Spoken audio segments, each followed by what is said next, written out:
지켜 행할지라. 아멘. 할렐루야. 하나님 살아계십니다. 믿으시는 분들만 아멘. 그 살아계신 주님께서 오늘도 말씀하시고 오늘 말씀 붙들고 기도하며 나갔으면 좋겠습니다. 여러분 혹시 발레를 해보셨던 경험 있으신가요? 발레? 자, 우리 발레를 한번 어렸을 때, 아주 깐난 어렸을 때도 괜찮습니다. 자, 발레를 해보셨다. 하나, 둘, 셋. 오, 발레 했어요? 언제 했어요, 서현자매? 유치원 때 기억나요? 우리 세린 자매는 왜 손 안 들어요? 제가 사역했을 때 그때 청년, 다 큰 청년인데 발레복을 입은 사진을 저한테 보여주신 적이 기억나죠? 거기서 했던 여기 제가 써놨어요. 세린, 찬서 이렇게. 저희 찬서도 그 7살인가? 7살 때 그때 한참 이제 발레를 이렇게 배웠던 적이 있어서 근데 지금 물어보면 기억은 안 난다고 하더라고요. 그래서 너도 발레를 배웠었다. 근데 네가 안 갔다. 처음에는 막 신나게 가다가 나중에 힘든가 봐요. 여러분 발레를 주로 어린아이들에게 많이 시킵니다. 어린아이일 때. 왜 발레를 시킬까요? 그것은 자세 교정이 되게 많아요. 왜냐하면 아이들이 성장을 하는데 뼈가 많이 휘어요. 우리 찬서나 우리 애들 보면 여기 찬호도 있는데 우리 애들은 왜 이렇게 꾸부정한지 모르겠어요. 이렇게 요즘 애들이 되게 허리가 그래요. 그래서 발레를 언제 시키냐면 어린 아이 때 많이 발레를 시킵니다. 그래서 틀어주는 걸 예방하고요. 그리고 허리를 곱게 세워주고 특별히 이게 옷자다리나 팔자다리가 있어요.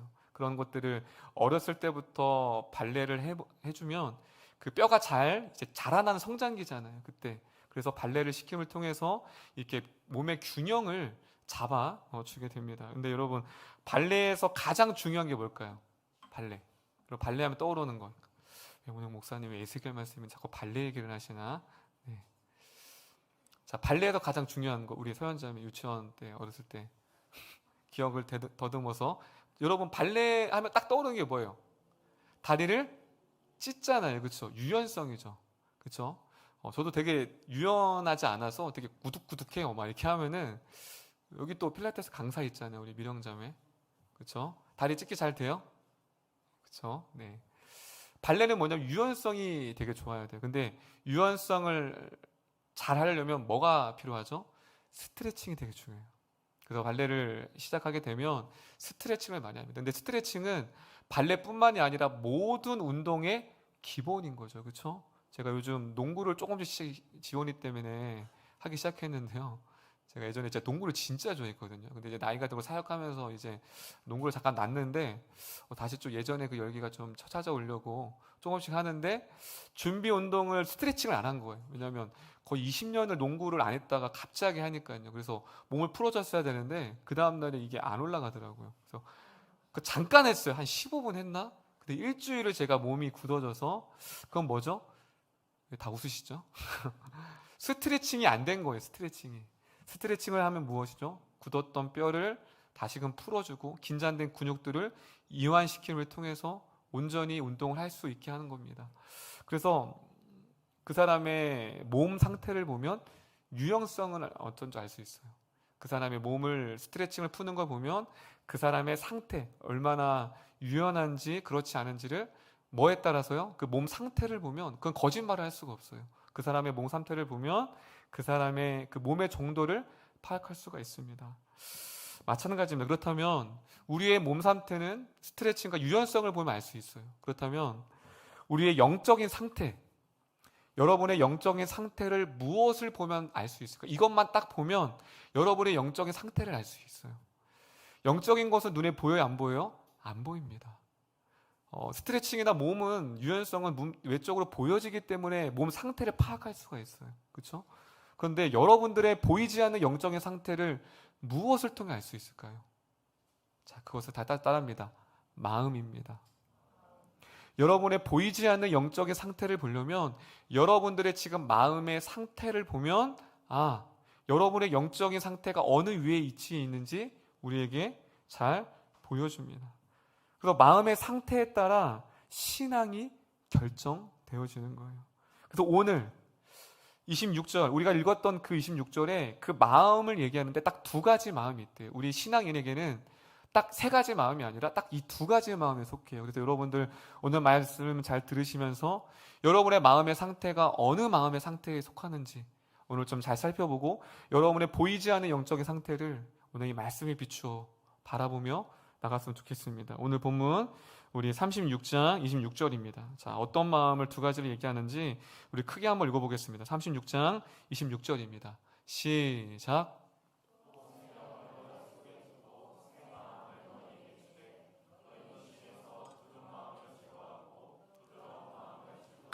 자, 지금 오늘 본문에 보면 두 가지 마음이 나오는데 다 같이 첫 번째 따라하겠습니다. 굳은 마음, 두 번째는 부드러운 마음. 자, 여기서 각 줄을 보면 굳은 마음에 뭐라고 되어 있죠? 돌이라고 나왔습니다. 스톤.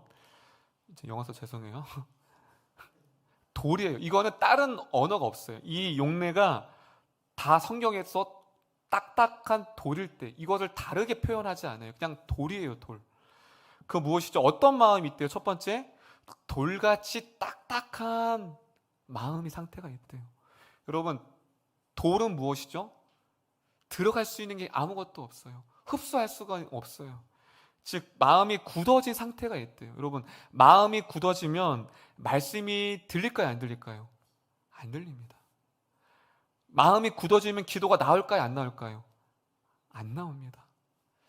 마음이 굳어지면 하나님의 꿈과 비전을 바라볼까요? 안 바라볼까요? 못 바라봅니다. 이게 굳어진 마음이에요. 아무리 말씀을 듣고 아무리 기도를 해도 이 굳어진 마음의 상태가 있으면 어떠한 자극이나 어떠한 도전에 대해서 무감각하는 거예요. 한마디로 무반응인 거예요. 내가 뭔가 예배를 드려도 뭔가 반응이 없고 어떠한 도전이나 어떠한 비전을 들어도 내 마음이 뛰지 않는다. 그것은 이쪽 마음에 더 가까운 거예요. 딱딱한 돌과 같은 마음인 거예요. 그 돌과 같은 마음은 무엇이에요? 받아들일 준비가 안 돼 있는 거예요. 아직 준비가 안 된 상태이죠. 그렇다면 부드러운 마음을 밑에 각주로 뭐라고 나와 있죠? 고기라고 되어 있어요. 고기. 이것은 진짜 그 고기예요. 히브리어에서 이 단어는 어떨 때 그냥 진짜 육신의 고기를 뜻해요. 여러분 삼겹살 좋아하세요? 제가 삼겹살 너무 좋아해서 아침에도 삼겹살 먹을 정도로 삼겹살을 좋아하는데 여러분 냉동 삼겹살이 맛있습니까? 요즘 맞아요. 냉동 삼겹살도 맛있더라고요. 비유를 들려고 했는데 그래도 생삼겹살이 맛있습니까? 냉동 삼겹살이 맛있습니까? 냉동이 한 2명 계신데 저도 요즘 냉동을 좋아하긴 하지만 대체적으로 생고기가 좋죠. 그거예요. 생고기는 살아있죠. 그 살이요. 그렇죠? 부들부들하면서 부드러운. 여러분 냉동은 까칠까칠하잖아요. 그걸 다시 해동을 해도 똑같더라고요. 그 질이 딱 식감을 아무리 냉동을 잘 해동해도 먹어도 식감에서 딱 느껴요. 이건 냉동 삼겹살이구나. 그리고 생삼겹은 부드럽죠. 녹지 않아요. 그걸 말하는 거. 부들부들한 것. 부드러운 마음은 무엇이에요? 그 감각이 예민해서 모든 것을 다 주어진 걸 흡수하는 걸 얘기하는 거예요. 그래서 성경은 지금 딱 두 가지 마음이 있다고 합니다. 여러분의 상태도 딱 그 두 가지로 나눠요. 딱딱하게 굳어진 마음과 보들보들 부드러운 마음으로 나누십니다. 그렇다면 하나님께서 왜 에스겔에게 이 말씀, 이 두 가지 마음을 얘기하냐면요. 이 36장의 주제는 회복이에요. 회복. 에스겔의 배경이 어떻게 된다고 제가 말씀드렸죠. 지난주에 바벨론 포로로 끌려간 상태입니다. 그들이 포로로 끌려간 상태에서 정체성을 잃어버렸어요. 환경이 바뀌니까 예루살렘 성에서 바벨론 땅에서 모든 환경이 막혀버리니까 그들의 정체성이 잃어버려졌습니다. 그래서 현실 가운데 자포자기했어요. 그래서 어떠한 선지자의 회복의 말씀을 들어도 그들은 굳은 마음이어서 회복이 안 되는 거예요. 아무리 선지자가 말씀을 하나님 너희를 70년 후에 다시 회복할 것이다.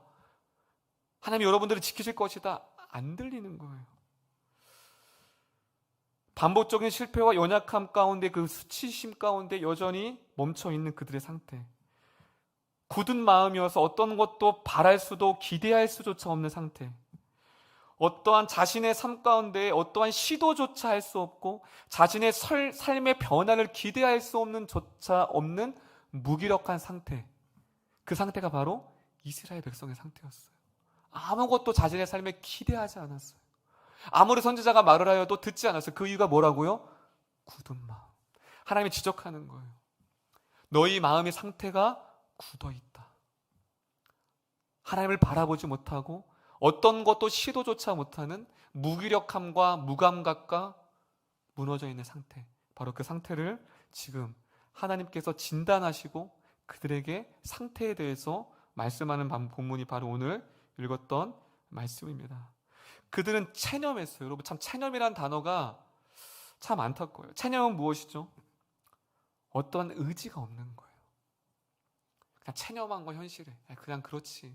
그냥 살아가는 거예요. 지금 이스라엘 백성이 어떤 상태라고요? 모든 것을 자포자기하고 체념한 상태에서 하나님께서 에스겔에게 나타나서 그들에게 말씀하는 장면이 오늘 본문입니다. 여러분 36장 26절 다시 제가 한번 읽어볼게요. 또 내가 새 영을 너희 속에 두고 새 마음을 너희에게 주되 너희 육신에서 굳은 마음을 제거하고 부드러운 마음을 줄 것이며. 여러분 여기에서 모든 동사의 1인칭이 사용됐어요. 1인칭 동사. 자, 여기서의 주어가 누굴까요? 주어가 하나님입니다.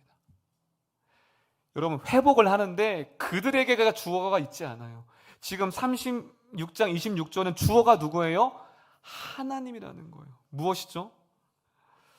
누가 그 상황을 주도하고 누가 그 회복을 주도한다는 거죠? 그들이 아니라 하나님께서 회복을 주도하고 주관하신다는 거예요. 할렐루야. 26절은 하나님의 강력한 의지가 담겨져 있어요. 그들은 아무런 의지가 없어요. 회복할 의지도, 하나님의 꿈을 꿀 의지도 아무것도 없이 체념하고 자포자기하고 있는데 지금 그들에게 나타나셔서 하나님의 강렬한 의지, 내가 너희를 이렇게 회복시킬 거다. 지금 주어가 누구예요? 하나님. 1인칭이 누구예요? 하나님인 거예요. 실패가 체질화되고 무기력함이 체질화된 그들에게 하나님께서 말씀하셨어요. 내가 너희를 회복하고 내가 너희에게, 지금 계속 보세요, 너희 속에 너희에게 주되 너희 육신에서 줄 것이며. 지금 계속해서 26절에 계속하는 건 뭐예요? 내가 한다는 거예요. 할렐루야. 여러분 신앙의 회복은 내가 하는 게 아닙니다. 할렐루야. 하나님이 하셔야 돼요.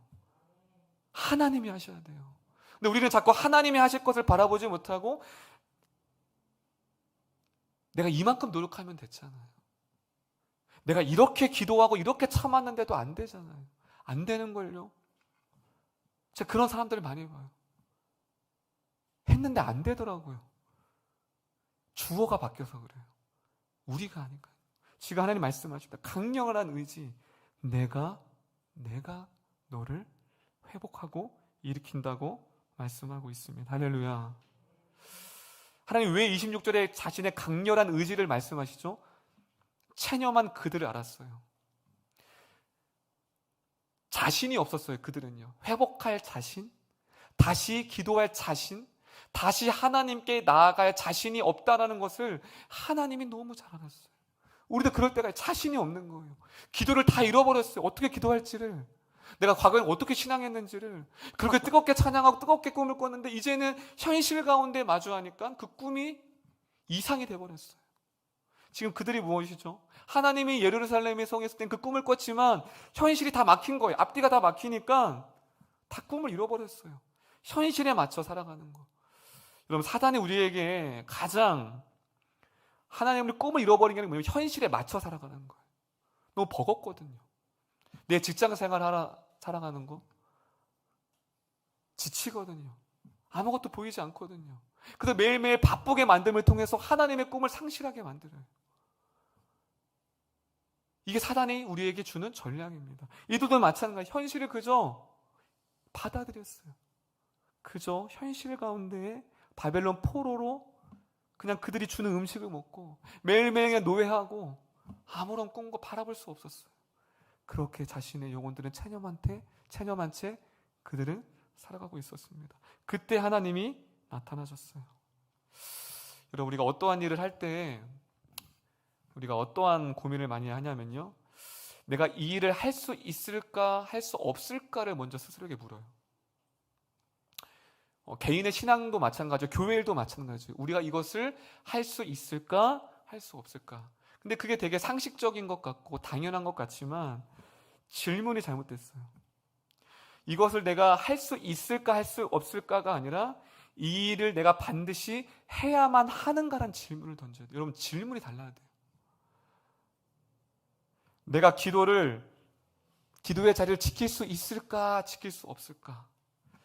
내가 신앙을 회복을 할 수 있을까 없을까? 내가 저 사람을 용납하고 사랑할 수 있을까 할 수 없을까를 먼저 우리는 질문하고 죄요. 그래서 그 가능성을 제한 때문에 이건 내가 못 지킬 것 같아. 이건 내가 안 될 것 같아. 스스로 차단해버려요. 그것이 문제라는 거예요. 무엇이죠? 질문이 다 바뀌어야 돼. 어떻게 질문해야 돼요? 이 일을 내가 해야만 하는가? 자, 반대로 질문하겠습니다. 내가 기도의 자리를 지킬 수 있을까 없을까가 아니라 기도는 반드시 해야만 하는 자리입니까? 아니면 하지 말아야 할 자리입니까? 제가 질문이 너무 어려웠나 보죠? 사랑을 해야만 합니까? 아니면 하지 말아야 합니까? 근데 우리는 사랑할 수 있을까? 사랑할 수 없을까? 전도를 내가 할 수 있을까? 전도를 할 수 없을까? 전도를 해야만 합니까? 하지 말아야 합니까?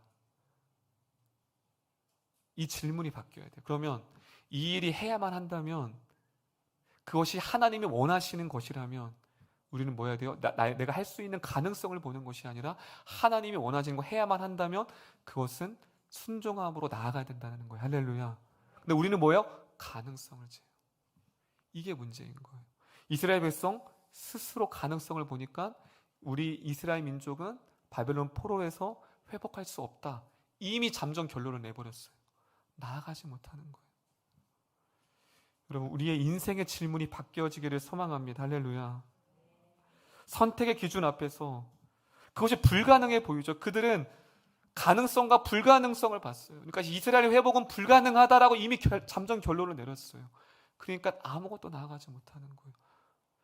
여러분의 신앙의 회복 가능성이 있습니까? 불가능합니까? 로 질문하는 것이 아니라 하나님께서 그 신앙을 회복을 원한다면, 그것이 해야만 한다면 하나님께 순종함으로 나아가는 여러분의 인생을 던진 은혜가 있기를 소망합니다. 할렐루야. 바로 그건 거예요. 한국교회 회복이 회복될까요? 안 될까요? 로 물으면 안 돼요. 하나님께서 그걸 원하십니다. 할렐루야. 하나님께서 다음 세대를 회복하실 것입니다. 할렐루야. 그럼 우리는 뛰어드는 거예요. 그런데 우리는 가능성을 봐요. 내가 목회를 하면, 제가 만약에 개척을 한다고 했을 때 내가 개척을 해서 성공을 할 수 있을까 없을까를 봤다면 전 개척을 안 했을 거예요. 제가 뭘 보고서 성도들이 오겠어요? 여러분들은 눈이 가려진 거죠. 웃음 포인트인데 안 오시네요. 여러분들이 왜 오신 거예요? 귀가 막히고 코가 가려져서 온 거죠. 코가 가려졌대요. 눈이 가려져서 온 거죠. 제가 그 가능성을 봤다면요 절대 개척하지 않았어요. 근데 왜 개척했죠? 하나님이 교회를 세우시기를 원하시기 때문에 개척했습니다. 할렐루야. 하나님이 한국 교회를 통해서 다음 세대와 이 죽어가는 영혼들을 살리기 위해서 교회가 필요하기 때문에 던진 거예요. 할렐루야. 가능성을 보면 안 된다는 거예요. 근데 우리는 가능성을 본다는 거죠. 지금 그들이 자포자기한 이유가 무엇이죠? 다 앞뒤가 막힌 거예요. 여러분 왜 기도하지 않습니까? 왜 기도하지 않습니까? 단 하나예요. 하나님이 여러분들이 기도의 자리로 나오기를 원하시는 그 마음이 아직 안 느껴져서 그래요. 하나님은 여러분들을 기도의 자리로 나오기를 소망하십니다. 할렐루야. 그 마음이, 근데 굳은 마음이 있으니까요 안 되는 거예요. 내가 기도의 자리를 가면 기도할 수 있냐? 기도의 자리가 왜 어려워요? 기도가 안 되니까요. 기도가 막히니까요. 어떤 기도를 할지 모르니까요. 그래서 기도를 안 하는 거예요. 아니에요. 하나님이 기도의 자리를 원하신다면요 매일 나가는 거예요. 여러분, 기도를 못한다면 아무런 기도하지 마세요. 저도 침묵 기도할 때 많아요. 혼자 기도할 때는. 교회를 위해 기도할 때는, 민족을 위해 기도할 때는 울부짖지만 개인 기도할 때는 침묵으로 해요. 묻는 거, 하나님 앞에 머무는 거예요. 왜요? 내 굳어진 마음을 그 기도 가운데, 하나님, 이 강팍한 마음, 우리는 세상 가운데 던져지면요 굳어져요. 세상으로부터 그 지침, 그 어려움. 삶의 그 강팍함, 그것 때문에 내 마음이 점점 굳어져요. 그래서 하나님의 말씀이 안 들려져요. 안 심겨지는 거예요. 여러분 마음 가운데 그 기도의 자리로 나아가 여러분 딱딱하게 굳어진 돌과 같은 마음이 살코기같이 부드러워지는 마음으로 변화되어지기를 소망하며 나아갑니다. 할렐루야. 그렇다면 나는 어떤 질문을 그동안 던지고 살아왔는가? 어떤 질문을 하나님 앞에 외치면서 신앙생활하고 왔는가를 여러분들이 잘 신앙생활을 돌아봐야 됩니다. 그래서 하나님의 처방이에요. 진단했잖아요. 너희 마음이 굳어져서 그래. 그럼 처방을 내리십니다. 오늘 26절에 다 담겨져 있어요. 26절 다시 한번 읽어볼게요. 다시 한번 읽어보겠습니다. 시작.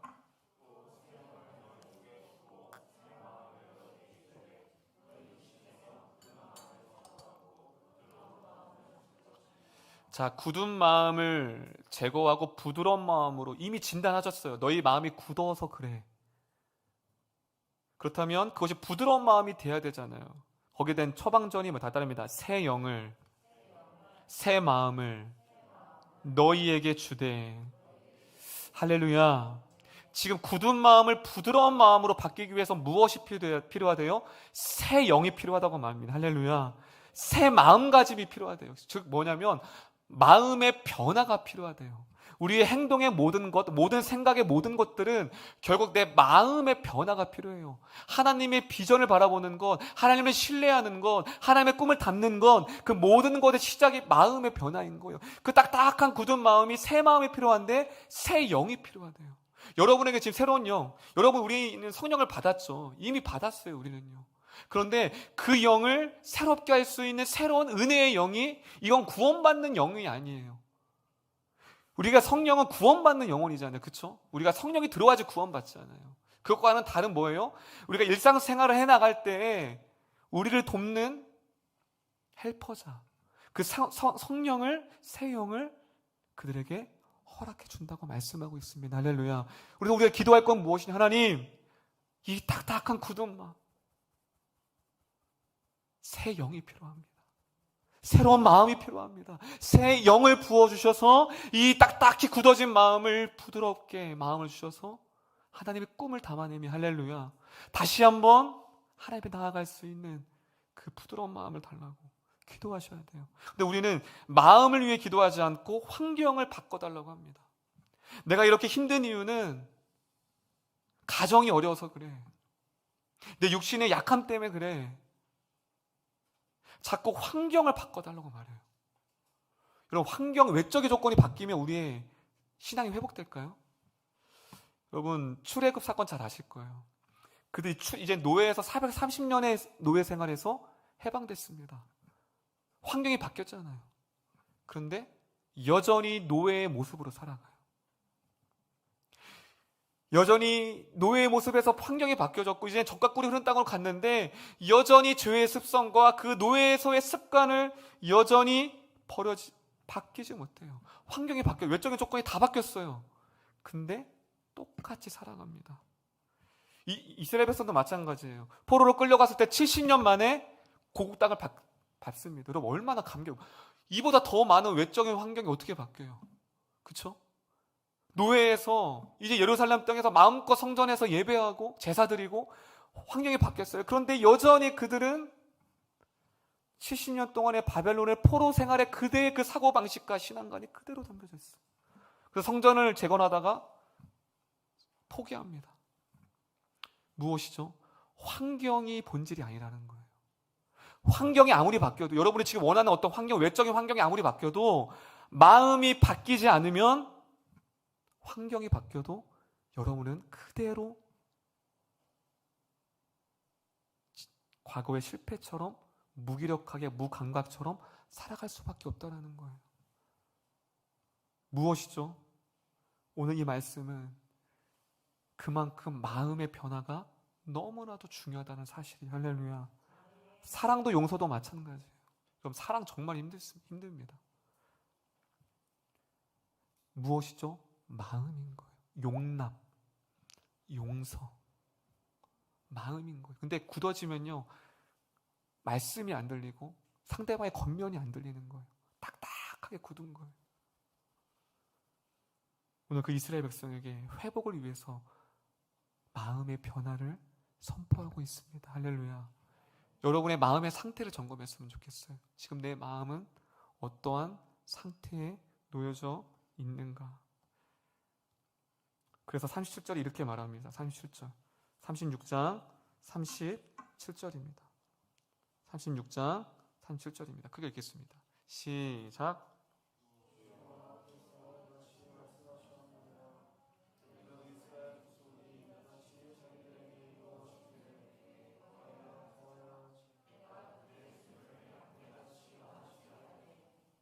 자, 지금 보시면요. 뭐라고 나오냐면요. 자기들에게 이루어 주기를 내게 구하여야 할까 따릅니다. 내게 구하여야 할지라. 지금 무엇이라고 말하죠? 하나님께서 그들에게 그것을 구하여야 할지라. 하나님이 주신다고 하셨어요. 그럼 주시면 되잖아요. 그런데 하나님은 뭐예요? 구하라. 그 탁탁한 돌과 같은 그 마음을 하나님의 새 영을 구해서 부드러운 마음으로 하나님의 말씀을 담아낼 수 있는 마음으로 다시금 하나님의 꿈을 향해 나아갈 수 있는 부드러운 마음을 구하여야 할지라. 할렐루야. 하나님 여러분들이 구하기를 기다리시는 거예요. 이 금요 예배는 무엇이죠? 다른 그 어떠한 기도보다 그 마음을 구하는 거. 하나님 그 기도를 기다리셨군요. 이 지쳐있는 마음, 제가 이스라엘 백성과 같았습니다. 무기력해 있었습니다. 무감각해 있었습니다. 그 어떤 것을 시도할 에너지도, 시도할 조차 힘도, 그 어떤 하나님의 꿈을 기대할 수 없는 조차 무너져 있던 내 굳은 마음이었습니다. 구해야 돼요. 하나님께서 구하지 아니하면 주시지 않으신대요. 오늘 이 밤이 그 하나님의 은혜를 구하며 나아가는 저와 여러분이 되었으면 좋겠습니다. 할렐루야. 여러분의 마음을 다스리실 거예요. 그 감정, 그 상처, 그 무감각함, 탁탁한 굳은 마음을 성령께서 기도할 때 터치하셔야 돼요. 할렐루야. 만지셔야 돼요.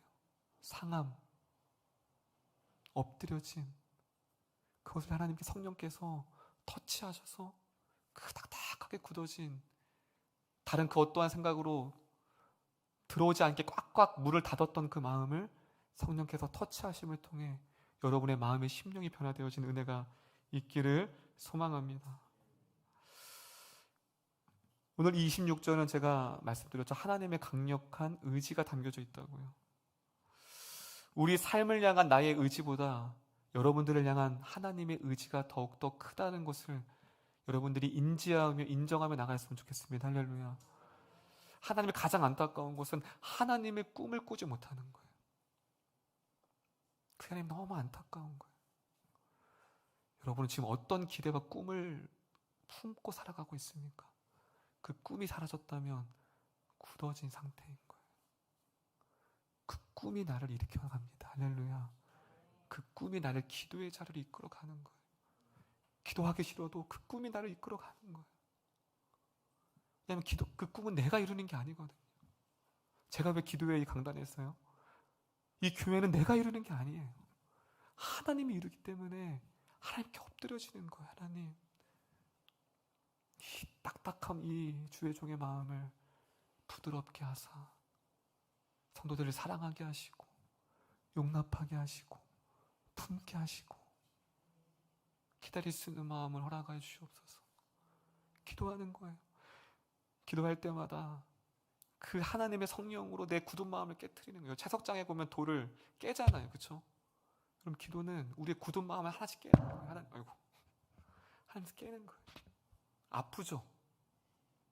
깨트릴 때요. 근데 깨야 돼요. 그냥 딱딱하게 그 마음이 굳어져서 하나님의 은혜가, 하나님의 말씀이 들어갈 틈이 없는 거예요. 오늘 이 밤이 성령께서 여러분이 간구함으로 여러분의 딱딱히 돌과 같이 굳은 마음을 하나님 앞에 구하며 나아갈 때 하나님의 영으로 회복되는 은혜가 있기를 소망합니다. 할렐루야. 우리가 하는 것이 아니에요. 왜 우리가 좌절하죠? 왜 실패하죠? 노력해도 안 되니까 좌절하는 거예요. 그게 내 힘을 빼는 시간이에요. 내 노력으로 안 됩니다. 하나님 앞에 엎드려 줌으로, 주님, 기도는 무엇이죠? 나는 할 수 없으나 하나님이 하십니다. 할렐루야. 오늘 어떤 청년이 저한테 저기는 항상 이렇게 똑똑하면 늘 상담 자리예요. 아이들이 하나씩 이렇게 와요. 오늘도 어떤 친구가 왔는데 하나님의 주권과 그리고 내가 해야 되는 어떤 순종이 이제 혼돈이 온다는 거예요. 내가 어디까지 순종을 해야 되고 어떻게 하나님의 주권이 있는지. 그래서 제가 그랬어요. 하나님의 100% 일과 우리 노력의 100%, 그것이 하나님의 일을 이루시는 하나님의 방법입니다. 할렐루야. 하나님은 하나님이 하실 일을 100% 하나님께 맡겨드리는 거예요. 그런데 우리가 할 수 있는 100%가 있어요. 여러분, 이것이 혼동되면요, 그냥 하나님께 맡겨요. 하나님 100% 하셔야죠. 이 말씀을 잘 모여하면 하나님이 하신다고 했죠? 그렇죠. 그럼 가만히 있는 게 아니에요. 하나님이 일 100%죠. 부흥과 회복은 하나님이 100% 하십니다. 할렐루야. 근데 우리는 뭐죠? 우리의 일이 100%가 있잖아요. 전도하는 거예요. 하나님은 그건 하나님이 하시는 거예요. 100%는. 우리는 100%는 뭐죠? 나가서 땀을 흘리면서 전도하는 거예요. 그게 내 100%예요. 기도, 하나님이 부흥을 하시지만, 하나님 다음 때도 세우지만, 우리가 할 수 있는 100%가 뭐예요? 기도의 제로 나아가는 거예요. 근데 이게 거꾸로 되면 안 돼요. 하나님께 맡기고 아무것도 안 하는 것과 또 하나는 극단적인 건 뭐죠? 하나님께 안 맡기고 내가 100% 일을 하는 거예요. 100% 일을 했는데 결과가 없으면 뭐죠? 실패했다. 좌절하죠. 무엇이죠? 하나님이 할 일을 하나님이 하실 거예요. 그게 신뢰인 거예요. 할렐루야. 우리가 할 수 있는 건 내가 할 수 있는 100%. 근데 우리는 내가 할 수 있는 100%를 끌어올리지 않아요. 나는 30% 하면서 하나님이 200% 하기를 원하는 기도를 우리가 할 때가 있어요. 여러분 한번 잘 돌이켜보세요. 저도 그래요. 내가 진짜 100% 할 수 있는 그 열정과 마음으로 하나님을 찾고 있는가? 저도 늘 물어요. 여러분 물어봤으면 좋겠어요. 정말 100% 여러분이 할 수 있는 그 모든 힘을 다하여 그렇게 하고 있습니까? 근데 우리는 그렇게 하지 않으면서 하나님의 200%를 바라요. 그렇지 않습니다. 하나님께 100%를 드리는 우리가 되기를 소망합니다. 할렐루야. 그 사람을 통해 하나님께서 100%를 일하셔서 하나님의 일과 내 일이 합쳐져서 하나님의 꿈이 이루어지는 것입니다. 하나님의 능력을 배제하지 않기를 바랍니다. 할렐루야. 하나님이 하실 거예요. 그러면 소망이 생겨요. 여러분 안에 소망이 있습니까? 할렐루야. 소망이 있는 자는 무엇이죠? 현실을 바라보지 않아요. 내 굳어진 마음을 바라보지 않아요. 하나님이 하실 그 일이 너무 기대되는 거예요. 할렐루야. 그게 소망이에요. 그게 꿈이에요. 그래서 기도의 자리가 너무 중요한 거예요. 그래서 기도의 사람이 너무 필요한 거예요. 그리고 기도가 막히셨습니까? 마음이 굳으셨기 때문에 그렇습니다. 절대 마음이 굳으면 기도가 나오지 않아요. 막혀 있는 거예요. 굳어진 마음은 절대 비전이 심겨질 수 없습니다. 절대 마음이 담겨지지 않습니다. 나아가는 거예요. 목사님 기도하는데 안 되는데요? 잘못 기도하는 거예요. 기도의 분량이 중요하다고 말씀드리는 게 아니에요. 기도의 횟수가 중요하다고 말씀드리는 게 아니에요. 내가 기도했다면 내 마음이 부드러워져서 담아내지는 거예요. 할렐루야. 나 기도 열심히 하고 있는데요. 그럼에도 불구하고 품지 못하고 하나님의 꿈을 담아내지 못한다면 그것은 뜻없는 기도인 거예요. 뜻없는 열심, 뜻없는 외침, 뜻없는 고요 속에 외치는 거예요. 오늘 이 밤이 금요 예배가 그렇게 주님 앞에 나아가는 은혜가 있기를 소망합니다. 그렇게 기도하는 자를 통해 하나님의 길을 여실 거예요. 할렐루야. 전 여러분들을 보았을 때 저 성도님, 저 집사님을 보면 저 청년들을 보면 이 땅에 소망이 있어. 할렐루야. 전 그랬으면 좋겠어요. 현실을 타협하지 않는 사람, 현실을 살아가지만 하늘을 우러러 바라보는 사람, 현실에 매여 현실을 쫓아가기 바쁜 사람이 아닌 비전을 쫓아가는 사람. 오늘 이 말씀이 여러분을 향한 말씀인 줄 믿습니다. 할렐루야. 주님, 이 돌과 같이 딱딱하게 굳었습니다. 하나님 언제부터 굳었는지 모르겠어요. 이스라엘 백성처럼 체념한 채 그렇게 있는 분이 계시다면 오늘 이 밤에 구했으면 좋겠습니다. 주님, 돌과 같은 내 마음을 터치하셔서 부드러운 마음을 주사 주의 말씀이 담겨지게 하시고 내 입술에 주님의 꿈이 담겨져 내가 가는 곳마다 주님의 꿈과 하나님의 비전을 선포하는 자가 되기를 소망합니다. 할렐루야. 저 여러분들 기도해야 했으면 좋겠어요. 그 부드러운 마음을 부드럽게 하세요. 이게 하나님을 향한 강렬한 의지입니다. 내가 하려고 하면 안 돼요. 하나님께 맡기세요. 하나님께. 그러나 내가 할 수 있는 100% 순종은 해야 됩니다. 기도한 대로 행하세요. 다가가세요. 엎드리세요. 작정하세요. 200%를 주님 앞에 올려드릴 때 그 200%를 여러분들에게 일하실 그 주님, 옆사랑의 마지막 이렇게 소망했으면 좋겠습니다. 당신의 굳은 마음을 새 영을 부어주셔서 부드럽게 하실 것입니다. 할렐루야. 그 새 길을 여실 거예요.